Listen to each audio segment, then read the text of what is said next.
London నగరం కూడాను redevelopment కావడానికి ఉపయోగపడింది థేమ్స్ రివర్. అట్లాగే చియాంగ్ చాంగ్ అనేసి ఒక రివర్కి వెళ్ళాం మొన్న సోల్లో. ముఖ్యమంత్రి గారు మేము కలిసి నడిచాము. ఒక రివరు, ఐ థింక్ అది 8.7 కిలోమీటర్స్ రివర్.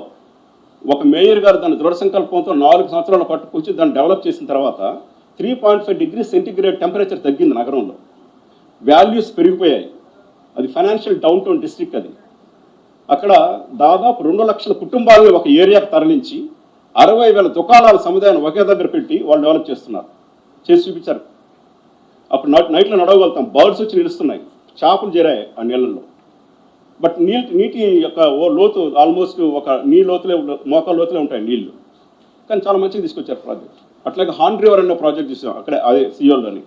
ఇవన్నీ చూసిన తర్వాత ఇటువంటి మన దగ్గర చేయాలని ఒక సంకల్పంతో ప్రపంచంలో పలుమూల చుట్టి ఇప్పుడు ఇంకొకటి చెప్పారు మాకు, తప్పనిసరిగా మీరు నగరంలో మూసి ఇవ్వబడినటువంటి ఎమ్మెల్యేలని, మేయర్ని, మీ ఇన్ఛార్జ్ మినిస్టర్లను తీసుకువెళ్ళి ఒక ప్రాజెక్ట్, ఆ ప్రాజెక్ట్ చూపించండి సియోల్ అని చెప్పేసి అక్టోబర్లో వెళ్తున్నాం. ఎందుకు వెళ్తున్నామంటే ఆ నగరం యొక్క అభివృద్ధి కాదు, నగరంలో జరుగుతున్నటువంటి పరివాహక ప్రాంతాల నదుల అభివృద్ధి కాదు, అసలు రీసెటిల్మెంట్ ఎలా చేశారో కూడా ఒకసారి చూసిరండి మీరు అనేసి.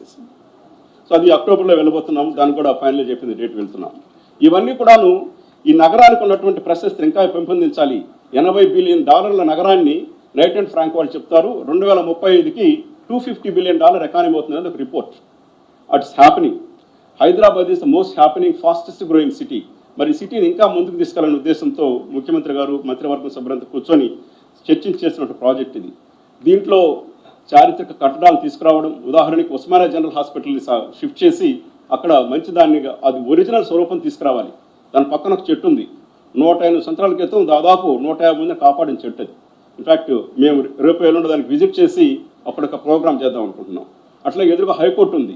ఇవన్నీ కూడాను ఇప్పుడు మనం ఏదైతే థేమ్స్కి వెళ్ళి చూసొస్తున్నాము, బకింగ్హామ్ ప్యాలెస్లో, థేమ్స్ నది పక్కన ఇటువంటి ప్యాలెస్లు ఇవన్నీ కూడాను, అవన్నీ చూసి నిజాం గారు కట్టించినటువంటి అవన్నీ కూడాను పూర్వ వైభవాన్ని తీసుకురావాలి.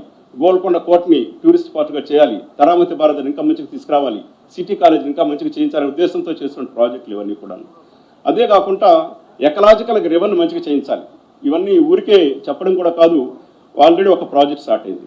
ఉదాహరణకి మూసీలో ఉన్నటువంటి నీటిని క్లీన్ చేసేదానికి ఆల్రెడీ మనము హైదరాబాద్ నగరంలో కొన్ని ఎస్టీపీలు చేస్తున్నాం.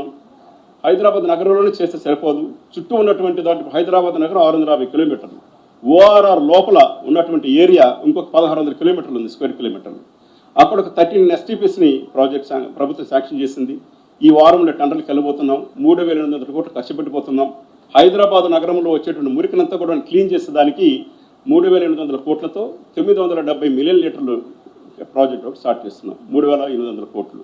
అట్లాగే గోదావరి నుంచి నీటిని తీసుకొచ్చి ఆ నీటిని ఈ 2 పైన ఉన్న చెరువులు అయితే మన నిజాం గారు నిర్మించారో, మోక్షంగుండ విశ్వేశ్వరయ్య గారు చేసినట్టు దాన్ని అక్కడ 5 టీఎంసీస్ నింపి దాని నుంచి ఆ నీటిని నదిలో ప్రవహింపజేసి అక్కడక్కడ చెక్ డ్యాములు కట్టి దాంట్లో నింపి చేయాలని చెప్పి కార్యక్రమం ఒకటి ఉంది. అది కూడా ప్రాజెక్ట్ శాంక్షన్ అయిపోయింది. ఈ వారం దాన్ని కూడా మనము టెండర్లు కాల్ చేయబోతున్నాం. అంటే దాదాపు 10,000 కోట్ల రూపాయలు ప్రభుత్వం కృతనిశ్చయంతో ఆల్రెడీ పెట్టేసిన డబ్బులు చేయబోతున్నాం.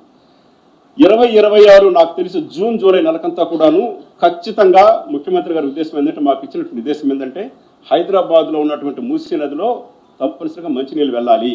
ఆ మంచినీళ్ళు వెళ్ళడం ద్వారా నల్గొండ, సూర్యాపేటలో కూడా మంచినీళ్ళు వెళ్ళాలి. అక్కడికి అక్కడ ఉన్నటువంటి వ్యవసాయం కూడా బాగుపడాలి. చాలాసార్లు మనమే చూస్తుంటాం, మన పేపర్లు రాస్తుంటారు, విషతుల్యమైనటువంటి కూరగాయలు ఉన్నాయి, 5,000 ఎకరాల్లో విషతుల్యమైనటువంటి వ్యవసాయం జరుగుతూ ఉంది. అవంతా కూడా క్లీన్ చేయాలనే ఉద్దేశం కూడా దీంట్లో ఉంది. సో ఈ ప్రాజెక్టులో 10,000 కోట్ల రూపాయల ప్రాజెక్టులు చేశాము. ఈ నీళ్లు రాబోతున్నాయి. అట్లాగే అగ్రిగేట్ మాస్టర్ ప్లాన్, మూసీకి ఏదైతే అగ్రిగేట్ మాస్టర్ ప్లాన్ చేస్తున్నామో ఆ మాస్టర్ ప్లాన్కి సంబంధించి కూడాను ఏజెన్సీలు టెండర్లు అయిపోయినాయి.